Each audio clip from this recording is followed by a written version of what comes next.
Hello, my dear students. Welcome back to my YouTube channel. As you can see on the board, and it was mentioned in the thumbnail as well, that today we are going to learn reported speech in just 4 steps.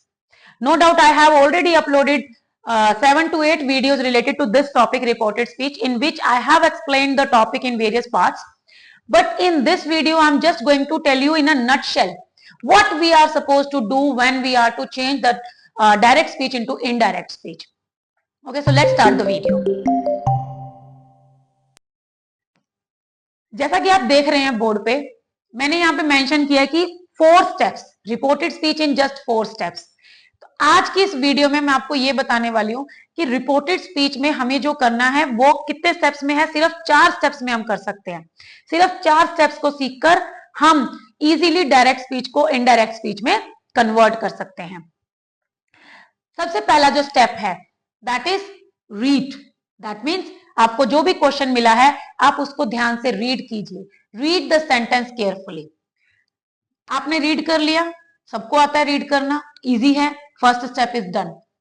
Second step, here we are to identify. और हमें क्या identify करना है कि जो sentence है क्या वो स्टेटमेंट है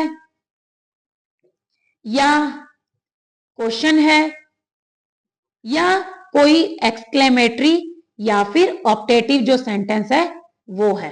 ठीक है, अगर स्टेटमेंट है तो रूल्स कुछ अलग होंगे, क्वेश्चन है तो कुछ और होगा, एंड एक्सक्लेमेटरी सेंटेंसेस है तो किसी और तरह से चेंज होगा। तो सबसे पहला जो स्टेप है आपको रीड करना है, और सेकंड जो स्टेप है आपको आइडेंटिफाई करना है, क्योंकि अब उसी के अकॉर्डिंग हम आगे के जो चेंजेस हैं वो अप्लाई करेंगे। I hope 2 steps are clear to you all. Next step is changes in the reporting verb. Okay, that means कि said to and inverted commas. Said to कैसे चेंज होगा? इफ द रिपोर्टेड स्पीच और the sentence is a statement तो said to किस में change हो जाएगा? Told में। अगर वो एक क्वेश्चन है, आस्क्ड में। अगर एक्सक्लेमेटरी सेंटेंस है तो एक्सक्लेम्ड विद में। राइट, आगे उसके जो भी एक्सप्रेशन होगा वो ऐड हो जाएगा। एक्सक्लेम्ड विद सोरो, exclaimed with Joy, exclaimed with wonder. अगर इसके अलावा ऑर्डर है, ऑर्डर्ड, रिक्वेस्ट है तो रिक्वेस्टेड, प्रपोज है तो प्रपोज्ड, एडवाइज है तो advise, like this. I hope this is very easy. Set two को चेंज करना है just according to this identification. हमने पहला स्टेप किया, सेंटेंस को रीड किया। दूसरा हमने देखा उसमें वो क्वेश्चन है, स्टेटमेंट है या फिर एक्सक्लेमेटरी सेंटेंस है। अब अगर स्टेटमेंट है तो हमने सेट टू को टोल्ड में चेंज कर दिया, क्वेश्चन है तो आस्क्ड में चेंज कर दिया, और एक्सक्लेमेटरी है तो एक्सक्लेम्ड विद में, या फिर अगर उसी के अकॉर्डिंग हमें चेंज करना है, ऑर्डर है तो ऑर्डर, रिक्वेस्ट है तो requested, like this.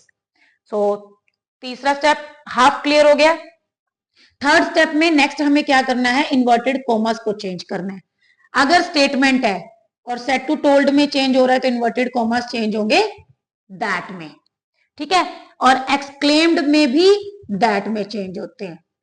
Apart from that अगर ऑर्डर है, रिक्वेस्टेड है, सजेस्टेड है, ये सब है तो वो चेंज होता है टू में। सिर्फ थोड़ा सा जो कंफ्यूजन है वो यहाँ पे है क्वेश्चन में, कि क्वेश्चन में जो इन्वर्टेड कॉमास है वो 2 टाइप से चेंज होते हैं।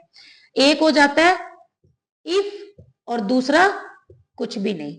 इफ कब होता है? जब क्वेश्चन स्टार्ट हो रहा है हेल्पिंग वर्ब से। ठीक है, और जो इन्वर्टेड कॉमास जो है वो अपने आप डिलीट हो जाते हैं। वो कब होते हैं? जब क्वेश्चन स्टार्ट होता है WH फैमिली से। इससे रिलेटेड भी एक ट्रिक पे मैंने एक वीडियो बनाई है, वो मैं जल्दी ही अपलोड करूंगी। मतलब उसमें मैंने एक ट्रिक दी है जिससे आप इजीली इस चीज को याद कर पाएंगे इफ लगेगा या नहीं लगेगा। ठीक है, और आपको वो सच में बहुत अच्छी लगेगी, क्योंकि आपको समझ में बहुत जल्दी आ जाएगा। और मेरे स्टूडेंट्स बहुत लाइक करते हैं उस चीज को कि हाँ मैम अब हमें अच्छे से समझ आ गया है।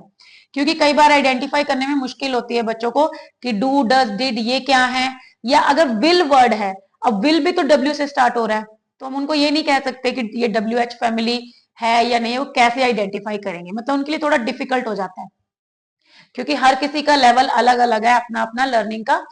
तो हर किसी के पॉइंट ऑफ व्यू से मैंने जस्ट बस क्लास में एक बार ऐसे मेंशन किया तो वो बच्चों को अच्छा लगा, तो मैंने सोचा क्यों ना उसको भी वीडियो में शेयर कर दूं। तो मेरी नेक्स्ट जो वीडियो है वो उस ट्रिक से रिलेटेड होगी, तो आप उसको भी देख सकते हैं और इजीली आइडेंटिफाई कर पाएंगे कि इफ लगेगा या नहीं लगेगा। So I hope these 3 steps are clear to you. Now we are moving on to the most important step, that is the fourth one step. जब किसी चीज की हाइट बढ़ती जाती है, हमारी अचीवमेंट्स की या हमारी जो काम हम सीख रहे हैं उसके स्टेप्स की, तो लेवल भी बढ़ जाता है. तो ये द इजीएस्ट लेवल था. रीड द सेंटेंस थोड़ा सा मुश्किल था. आइडेंटिफाई करना है, 3 पार्ट में डिवाइड हो गया. फिर थोड़ा और मुश्किल हो गया कि सेट टू कैसे चेंज होगा, इन्वर्टेड कॉमास कैसे चेंज होंगे. अब थोड़ा सा और मुश्किल हो जाने वाला है. ठीक है, so don't worry, I am here with you. अब हम सीखेंगे फोर्थ स्टेप में हमें क्या करना है. हाँ जी, फोर्थ स्टेप में हमें जो है चेंजेस वो अप्लाई करने हैं. और ये कितनी टाइप्स के होंगे? 3 टाइप्स के. नंबर 1 आपका टेंसेस का चेंज, नंबर 2 आपका एडवर्बियल्स का चेंज, एंड नंबर 3 पर्सन्स. अब मैंने आपको पहले भी बताया कि टेंसेस और एडवर्बियल्स ये दोनों आपको लर्न करने हैं. ठीक है, first form change into second form change into had plus third form, is am are change into was were change into had been. ये आपको अच्छे से क्रैम हो जाना चाहिए. क्रैम मतलब कि आपको कोई नींद में भी उठा के पूछे कि हैज हैव किस में चेंज होगा, तो आप इजीली हैड में. Okay, like this. ये दोनों आपको लर्न करने हैं. एंड पर्सन्स के लिए आपको फॉर्मूला अप्लाई करना है, that is son formula, SON 1 2 3.